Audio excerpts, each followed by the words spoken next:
Our panels are installed using a rain screen system. This system controls condensation inside the walls in winter and provides a heat shielding effect in summer by providing an appropriate ventilation layer on the back side of exterior walls. It is important to waterproof the building before installing the panels and provide an appropriate ventilation layer. We will show you the steps to take before installation.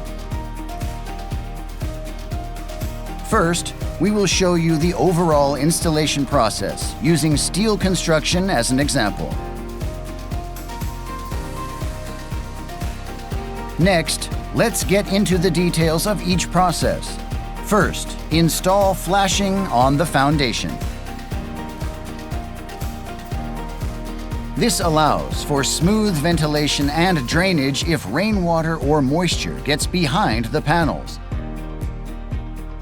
and also prevents foreign matter from collecting behind the panels. Ensure the foundation flashing is level. If panels are not installed level, the gap at the side edge gets larger as you go up. After installing the foundation flashing, the next step is to install building wraps. Viewed from the outside, panels serve as the primarily waterproofing, and building wraps behind the panels serve as the secondary waterproofing. This is an important process to prevent rainwater from penetrating into the wall. Install building wraps over the foundation flashing to prevent rainwater from entering inside. Also, seal the building wraps with the foundation flashing using double-sided waterproofing tape.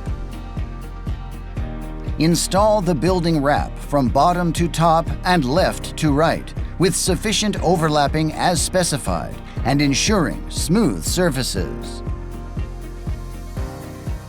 Provide enough overlap on the vertical joints, as well as on the outside and inside corners.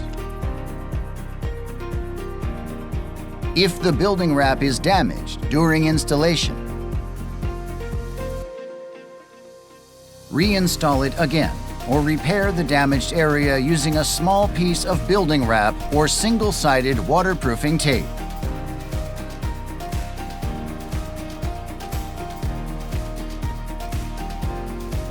Use double-sided waterproofing tape tightly for sealing around the opening in the order of 1 to 3, ensuring no gaps.